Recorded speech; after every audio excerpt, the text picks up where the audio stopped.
Hello everyone, welcome to sleepy classes. कैसे हैं आप लोग? होपफुली अच्छे होंगे। तो आज जो है हम लोग एक बहुत ही इंपॉर्टेंट न्यूज़ आर्टिकल कवर करने वाले हैं। ठीक है, देखिए ये जो न्यूज़ है ये आपके एग्ज़ाम पॉइंट ऑफ व्यू से काफ़ी इंपॉर्टेंट है, क्योंकि ये जो है बैंकिंग एग्ज़ाम में और जो है आपके आरबीआई जैसे एग्ज़ाम में जो है इस तरह का क्वेश्चंस जो है वो काफ़ी आता है, और इवन पब्लिक सर्विस एग्जामिनेशन में भी आपसे पूछा जा सकता है।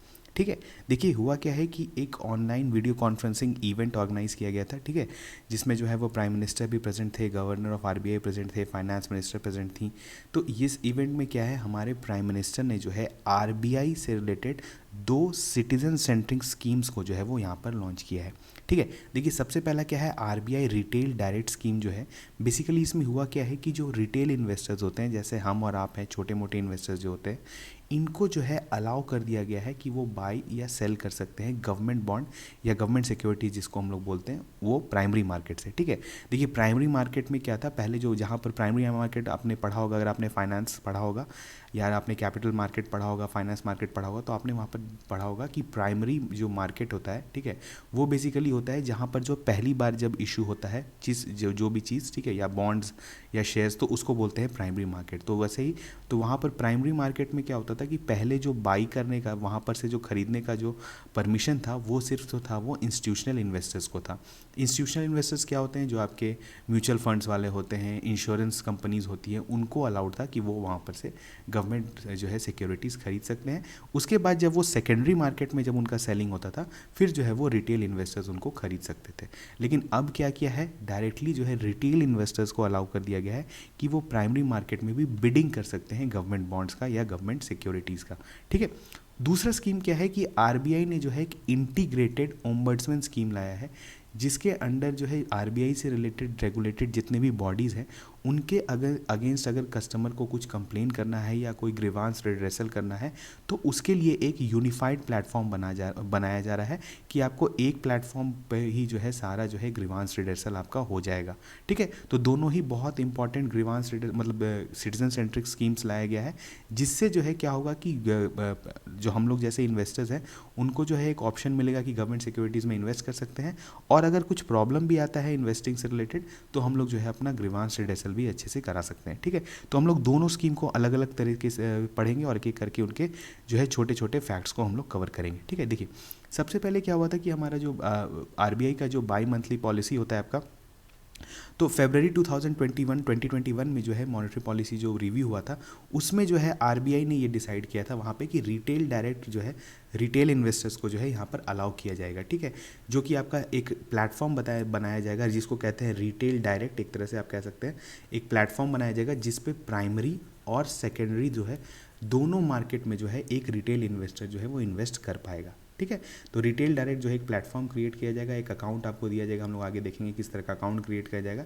कि जो हम और आप जैसे लोग हैं वो क्या कर सकते हैं, प्राइमरी मार्केट से भी गवर्नमेंट सिक्योरिटी खरीद सकते हैं, और सेकेंडरी मार्केट पे भी उसको हम लोग ट्रेड कर सकते हैं। ठीक है, देखिए आरबीआई का जो ये यहाँ पर आप देख सकते हैं SIM primary and secondary market में अलाउड है।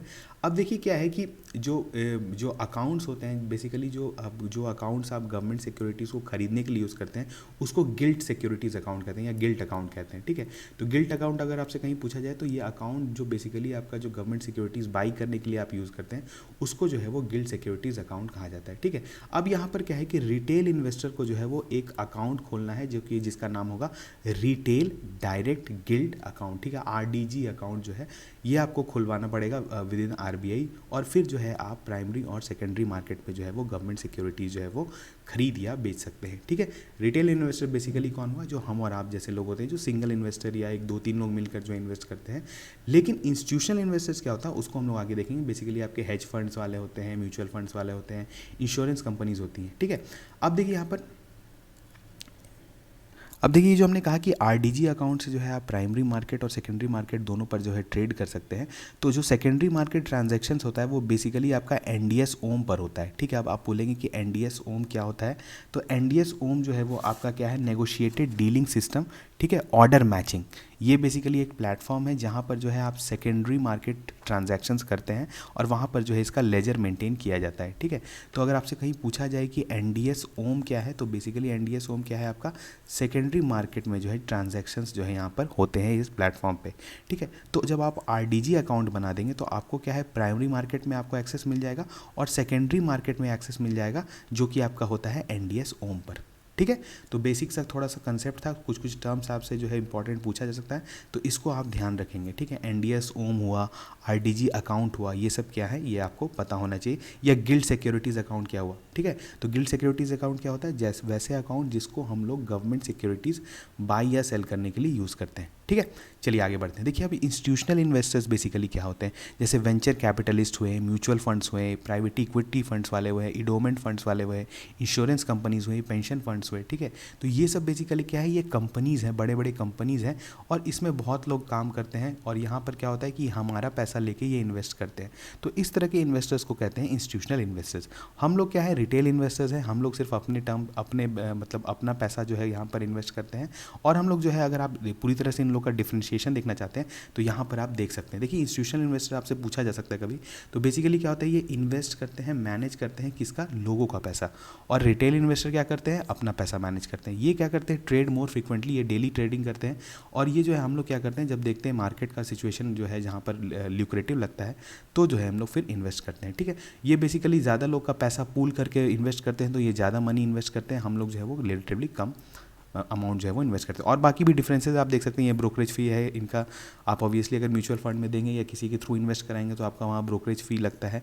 यहाँ पर जो है फीस जो है वो, ठीक है, यहाँ पे आपका जो ब्रोकरेज फ़ी है बेसिकली वो लेस होता है, ठीक है। लेकिन अगर आप सिंगल वे में अगर आप अपना खुद कर रहे हैं तो आपका जो है जनरली कमीशन और फ़ी जो है वो हाई होता है, क्योंकि यहाँ पर काफ़ी लोग का जो है वो आपका जो मनी लेकर जो है वो ट्रेडिंग करते हैं, तो इसलिए जो है इनका फ़ी रिलेटिवली कम होता है और कॉम्पिटिटिव होता है। बाकी डिफ्रेंशिएशन भी आप समझ सकते हैं, लेकिन बेसिकली यहाँ पर क्या है कि इंस्टीट्यूशनल और रिटेल इन्वेस्टर क्या हुआ है, इंस्टीट्यूशनल इन्वेस्टर हुआ आपके जो कंपनीज बेसिकली पेंशन फंड वाले, म्यूचुअल फंड वाले, ठीक है। और रिटेल इन्वेस्टर क्या हुआ, हम और आप जो अपना पैसा जो है वो इन्वेस्ट कर रहे हैं, ठीक है। बहुत बेसिक सा डिफरेंशिएशन है। अब आगे देखते हैं। देखिए अब है क्या कि गवर्नमेंट सिक्योरिटीज़ जो है, आप यहाँ पर एक ध्यान दीजिए बात कि जो इन पर जो इंटरेस्ट रेट होता है, जैसे गवर्नमेंट सिक्योरिटीज़ भी जो है या बॉन्ड्स जो कह सकते हैं, ये बेसिकली क्या है, ये आप एक तरह से फिक्स्ड रिटर्न इंस्ट्रूमेंट है, ठीक है। मतलब जितना इंटरेस्ट रेट ये बोलेंगे उतना इंटरेस्ट रेट ये देंगे आपको, ठीक है। लेकिन होता क्या है कि गवर्नमेंट सिक्योरिटीज़ क्योंकि बहुत ही सिक्योर्ड होता है, सिक्योर्ड मतलब कि गवर्नमेंट का बैकिंग होता है, तो इस पर जो इंटरेस्ट रेट जो ऑफर होता है इस बॉन्ड पे वो काफ़ी कम होता है, 6 से 7% होता है, ठीक है। तो अगर आपको आपका पैसा इन्वेस्ट करके अगर 6 से 7% ही रिटर्न आ रहा है, तो फिर आप सोचेंगे कि हम गवर्नमेंट सिक्योरिटी में ऐसा पैसा क्यों लगाएं, कहीं और क्यों नहीं लगाएं, म्यूचुअल फंड में क्यों नहीं लगाएं, या कहीं गोल्ड में क्यों नहीं लगाएं, रियल स्टेट में क्यों नहीं लगाएं। तो अभी जो गवर्नमेंट ने अलाउ किया है प्राइमरी मार्केट में रिटेल इन्वेस्टर्स को, तो उनको सिर्फ अलाउ कर देने से जो है उनका इन्वेस्टमेंट इंक्रीज़ नहीं करेगा, जब तक कुछ इंसेंटिवाइज नहीं करेंगे, ठीक है। देखिए इंटरेस्ट रेट तो ऑब्वियसली गवर्नमेंट नहीं भराएगी, क्योंकि अगर गवर्नमेंट इंटरेस्ट रेट जो है वो इंक्रीज़ करेगी तो गवर्नमेंट पे जो है वो लोड काफ़ी बढ़ जाएगा, और जब गवर्नमेंट पे लोड बढ़ेगा तो इनडायरेक्टली लोड हम पे बढ़ेगा, क्योंकि टैक्स से जो है वो पैसा लेगी हमसे और यही पैसा जो है वो इंटरेस्ट में लोगों को देती है, ठीक है।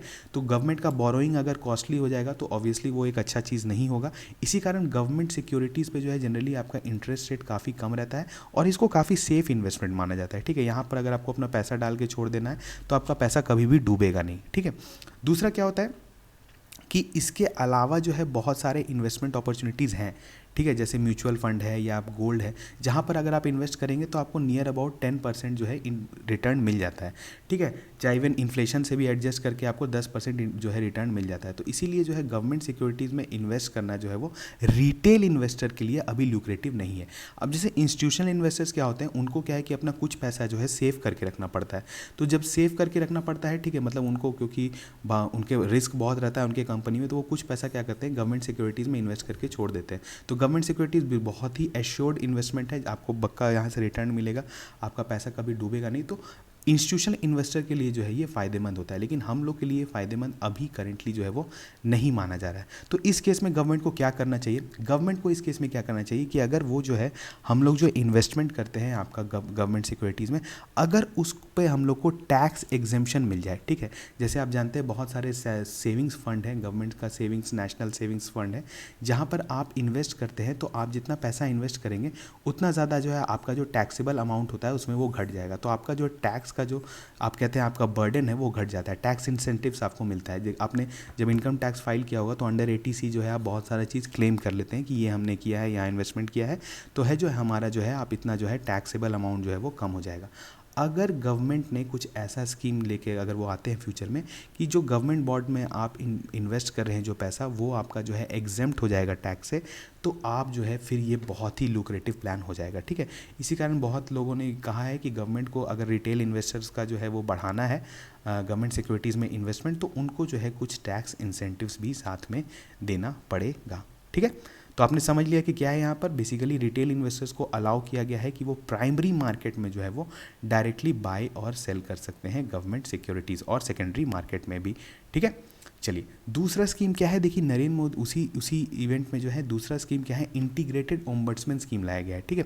इसमें बेसिकली क्या है कि ग्रीवांस रिड्रेसल मैकेनिज्म जो होता है, जो कस्टमर जो बेसिकली कंप्लेन करते हैं, जैसे बैंक्स हुआ, जो भी जैसे बैंक्स को भी आरबीआई रेगुलेट करती है, NBFC non banking financial company जैसे हैं, जैसे छोटे छोटे जैसे मुथूट फाइनेंस है या इस तरह के जो कंपनीज होते हैं, तो इनके अगेंस्ट जो अगर आपको कुछ कंप्लेन करना है तो उसके लिए एक इंटीग्रेटेड ओम्बड्समैन स्कीम लाया गया है। अब आपको क्या है कि आपको सिंगल मेल आईडी से, ठीक है, सिंगल मेल आईडी से जो है आपको सिंगल रेफरेंस पॉइंट पर जो है आप सब ऑर्गेनाइजेशंस जो भी आरबीआई से रेगुलेटेड हैं आप उनके अगेंस्ट कंप्लेन कर सकते हैं, और यहाँ पर जो है आपका ग्रीवांस रिड्रेसल होगा इन अ टाइम बाउंड मैनर, ठीक है। बेसिकली ये इसका एम क्या है, one nation one ombudsman. Ombudsman आप जानते हैं बेसिकली बैंकिंग ओम्बड्समैन के बारे में आपने सुना होगा, जो कि आपका जो है प्रॉब्लम सॉल्व करते हैं। अगर आपको कोई कस्टमर का अगर कुछ प्रॉब्लम है तो आपका सुनवाई जो है वो यहाँ पर होगा, ठीक है। तो एक ये दूसरा स्कीम है, ये इंपॉर्टेंट है क्योंकि आपका जो है ये भी क्या है, सिटीजन सेंट्रिक स्कीम है। बेसिकली ये ई गवर्नेंस का एक जो है बोल सकते हैं बहुत अच्छा स्टेप है कि आप जो है डायरेक्टली ऑनलाइन कंप्लेन कर सकते हैं किसी ऑर्गेनाइजेशन के बारे में। अगर अपना कहीं फॉर एग्जांपल सोचिए आपने कभी गोल्ड लोन लिया है या कहीं कुछ लिया है और आपका पैसा फंस जाए, ठीक है, तो आप कंप्लेन कहाँ पर करेंगे? तो आरबीआई ने ही एक सिंगल ऐसा इंटीग्रेटेड पोर्टल क्रिएट कर दिया गया है कि आपको यहाँ पर सिंगल मेल आई से जो है वो आपको कंप्लेन करना है, और ये जो आपका ग्रीवांस रिड्रेसल होगा इन अ टाइम बाउंड मैनर। तो एक तरह से जो भी इन्वेस्टर्स हैं उनको जो है बहुत अब राहत हो गया है कि उनका पैसा जो है वो डूबेगा नहीं, ठीक है। तो ये दो स्कीम थे, बहुत ही इंपॉर्टेंट है, आरबीआई रिटेल डायरेक्ट स्कीम, ठीक है, और दूसरा क्या है, रिजर्व मतलब आरबीआई इंटीग्रेटेड ओम्बड्समैन स्कीम। ये दोनों स्कीम जो है आपके एग्जाम पॉइंट ऑफ व्यू से काफ़ी इंपॉर्टेंट है, ठीक है। तो चलिए हम लोग मिलते हैं किसी ऐसे ही किसी इंपॉर्टेंट न्यूज़ आर्टिकल को कवर करेंगे किसी वीडियो में, ठीक है। और ये बेसिकली इस पर जो है बैकग्राउंड भी कवर किया जाता है कि अगर आपसे रिलेटेड जैसे कुछ क्वेश्चन आए तो वो आप एग्जाम में जो है वो अटेम्प्ट कर सके। जैसे एनडीएस अभी हमने देखा, ठीक है, एनडीएस क्या था, या आप गिल्ट अकाउंट जो है क्या है, इस तरह का कंसेप्ट जो है आपसे कभी ना कभी कहीं ना कहीं जो है वो पूछ लिया जा सकता है। तो इस न्यूज़ का जो है पूरा एम यही है कि आपका जो है इन्फॉर्मेशन पैक्ड भी हो और आपका जो है इस तरह का छोटा कंसेप्ट को भी यहाँ पर कवर कर लिया जाए, ठीक है। तो चलिए हम लोग मिलते हैं नेक्स्ट वीडियो में, तब तक थैंक यू।